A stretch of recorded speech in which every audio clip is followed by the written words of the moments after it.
Punta Arenas is the first city in Chile that we're gonna explore. You ready, Jippe? You ready? Yeah, let's go. Hey guys, I'm Huub Vandermark and I'm on the road since 2 years with my puppy dog in a 1987 Russian oldtimer. And now we're driving from Argentina to Alaska on a $10 daily budget for food, fuel and things to do. $300 per month. I'm parked at Patricio's house. It was recommended to me by one of the guys that has a Volkswagen T2 like this one, who I met in Ushuaia. Basically, I sleep in front of the house and he allows me to use his shower and everything, so that's awesome. I really love the amount of details they have in the house, from the old Volkswagens and from the hippie time. It really creates a nice atmosphere.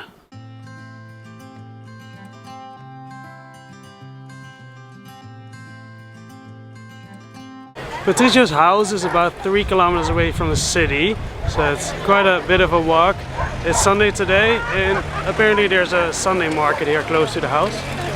Got some like children's stuff over here and some sausages over there.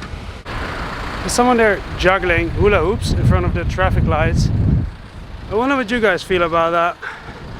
Every time when I'm standing in front of a traffic light and someone does that in front of me, I'm like, oh no, it's like they force a show upon me, what I didn't ask for, and now they want me to pay for that. I don't really like it. There's a lot of European and American influence here. If I look at those houses, they remind me, I used to live for a while above Buffalo in the US, close to the Niagara Falls, and you also see a lot of those wooden houses, just not so closely packed to each other like here. Also the cars, like pickup trucks, European and American brands, less Japanese. I don't know if you guys know what a Jack Russell is, but we used to have Jack Russells when I was young, and let's just say they're super excited. Now Jippe, imagine a Jack Russell and the excitement times 2. I will show you. This is how my day goes when I'm walking.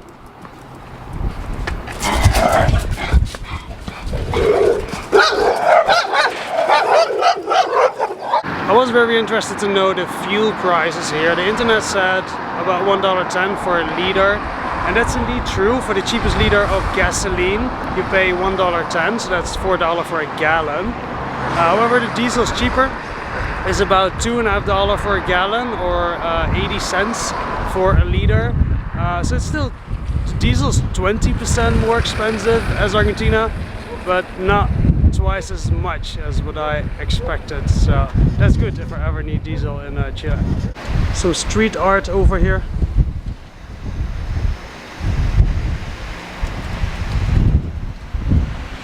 I'm in the main street, or I think this is the main street.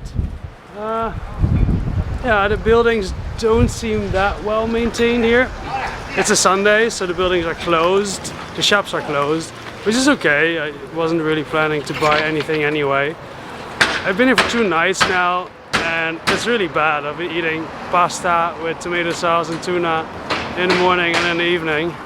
I need to buy some vegetables today. Let's continue a little bit.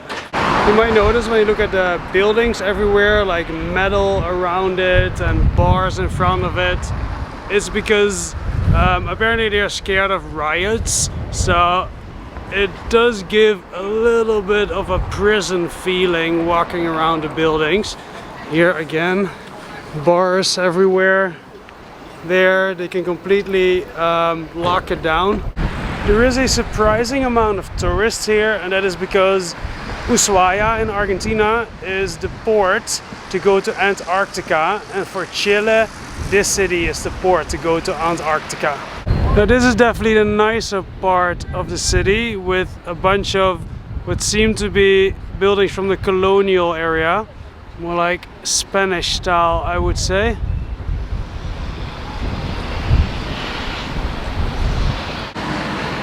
Now a little bit further over there is the ocean. Let's walk there. There's a wall between the street and the ocean, and it's probably good because Yippe is over there. And there are a bunch of penguins, and it's probably good that Yippe cannot see them. And we're looking out at this gigantic cruise ship. And I can only imagine, because I used to live on boats, how massive their anchor must be. An anchor to hold that massive cruise ship in place, it must be like a small house sized or something. You want to see what's on the other side of the wall, huh? Yeah, but you're too small. Yeah, you're too small. The wall's too high for you.